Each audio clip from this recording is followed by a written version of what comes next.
जय भोलेनाथ। पुराणों और शास्त्रों के अनुसार मासिक शिवरात्रि भगवान शिव जी को अत्यंत प्रिय है और इसीलिए शिव भक्तों के लिए यह वर्ष काफी महत्व रखता है। इस बार तो नव वर्ष की शुरुआत मासिक शिवरात्रि के व्रत से ही हुई है और जिस कारण संसार के सभी शिव भक्तों पर भगवान शिव जी की कृपा सदैव बनी रहेगी। जो भी व्यक्ति मासिक शिवरात्रि का व्रत करता है उस पर भगवान भोलेनाथ की कृपा दृष्टि सदैव बनी रहती है।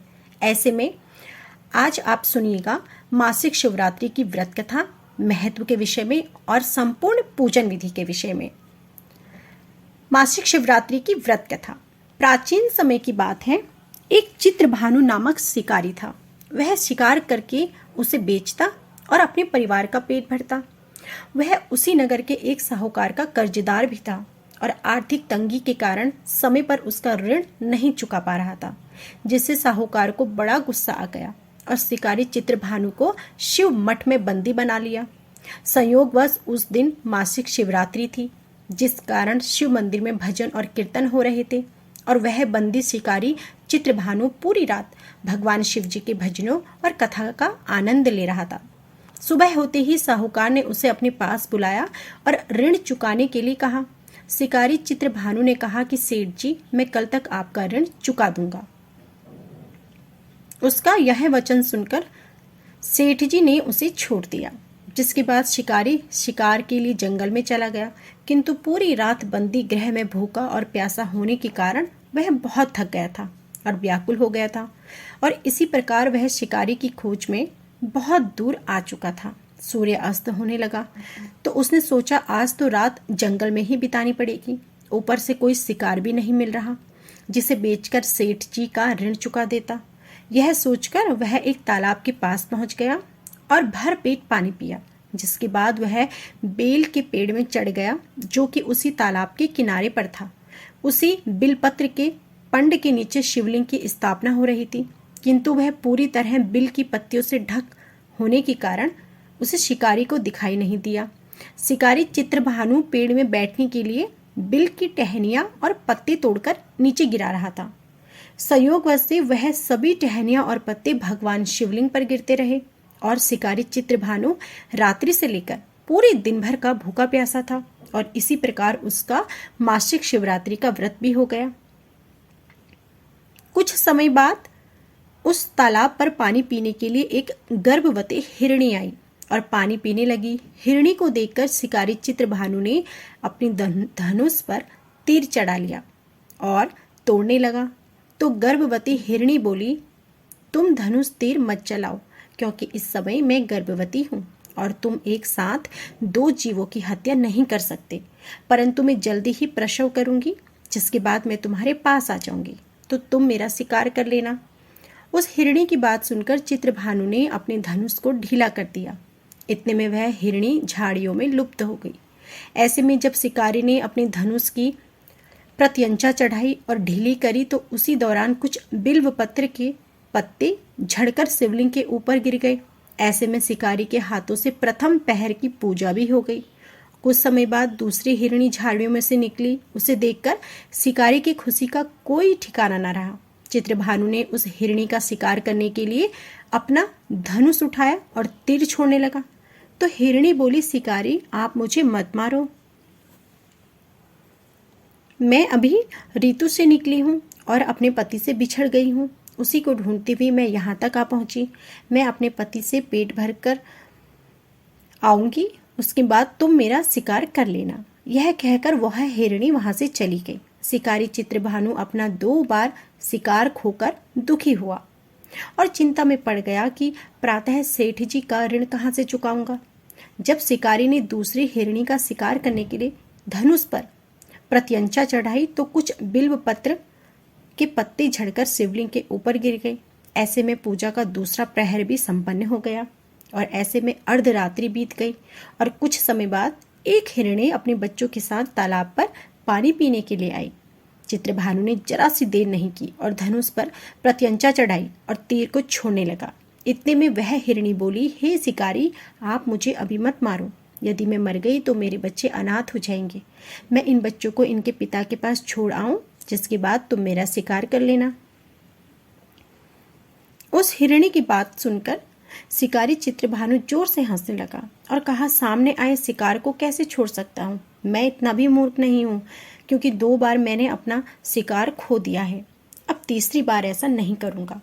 हिरणी बोली, जिस प्रकार तुम्हें अपने बच्चों की चिंता सता रही है, उसी प्रकार मुझे अपने बच्चों की चिंता हो रही है। मैं इन्हें इनके पिता के पास छोड़कर वापस आ जाऊंगी, जिसके बाद तुम मेरा शिकार कर लेना। मेरा विश्वास कीजिए। हिरणी की बात सुनकर शिकारी को दया आ गई और उसने जाने दिया। ऐसे में शिकारी के हाथों से तीसरे प्रहर की भी पूजा हो गई। कुछ समय बाद एक मृग वहां पर आया। उसे देखकर चित्रभानु ने अपना तीर उठाया और उससे शिकार के लिए छोड़ने लगा।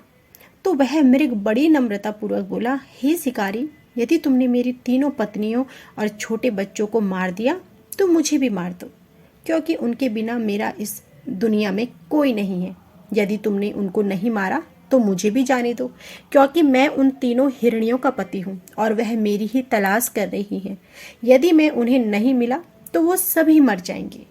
मैं उन सभी से मिलने के बाद तुम्हारे पास आ जाऊंगा, जिसके बाद तुम मेरा शिकार कर सकते हो।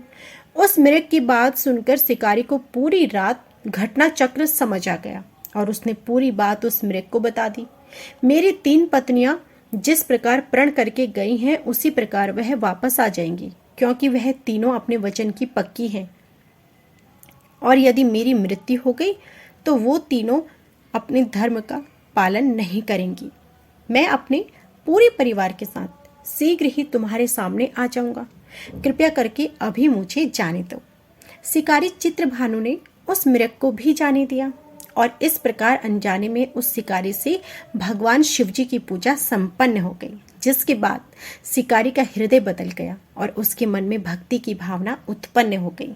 कुछ समय बाद मृग अपने पूरे परिवार अर्थात तीनों हिरणी और बच्चों के साथ उस शिकारी के पास आ गया और कहा कि हम अपनी प्रतिज्ञा अनुसार यहाँ आ गए हैं, अब आप हमारा शिकार कर सकते हैं। शिकारी चित्रभानु जंगल के पशुओं की सच्ची भावना को देखकर उसका हृदय तो पूरी तरह पिघल गया और उसी दिन से उसने शिकार करना छोड़ दिया। दूसरे दिन प्रातः होते ही सेठ जी का ऋण किसी और से उधार लेकर चुकाया और स्वयं मेहनत करने लगा और इसी प्रकार उसने अपने जीवन का अनमोल बनाया। जब शिकारी चित्रभानु की मृत्यु हो गई तो उसे यमदूत लेने आए, किंतु शिवदूतों ने उन्हें भगा दिया और शिवलोक ले गए। इस प्रकार उसे मोक्ष की प्राप्ति हुई। पौराणिक मान्यताओं और शिव पुराण के अनुसार हर मासिक शिवरात्रि व्रत के दिन भगवान शिव और शंकर जी की पूजा रात्रि के समय होती है। मान्यता है कि चतुर्दशी वाले दिन रात्रि के समय ही भगवान शिव जी का विवाह माता पार्वती से हुआ था। इस विशेष व्रत को रखने वाले व्यक्ति भगवान शिव जी की पूजा अर्चना रात्रि के समय करते हैं, क्योंकि शास्त्रों में इस व्रत को अति उत्तम बताया गया है। पौराणिक मान्यताओं के अनुसार मासिक शिवरात्रि वाले दिन भगवान शिव की पूजा अर्धरात्रि के समय की जाती है, क्योंकि ऐसा पुराणों और शास्त्रों में लिखा है। इस दिन प्रातः जल्दी उठकर स्नान आदि से मुक्त होकर भगवान सत्यनारायण को पानी चढ़ाकर पीपल व तुलसी के पेड़ में पानी जरूर चढ़ाएं। रात्रि में के समय भगवान भोलेनाथ की मूर्ति अर्थात शिवलिंग को दूध, पानी और गंगा जल से स्नान कराएं, जिसके बाद भगवान शिव का रौली, मोली, दूध, दही, घी, बिल्वपत्र, धतूरा और सृजन के पुष्प, फल पुष्प आदि भगवान भोलेनाथ को अभिषेक करें, जिसके बाद भगवान के भक्तों को गुणगान करें और आरती करें।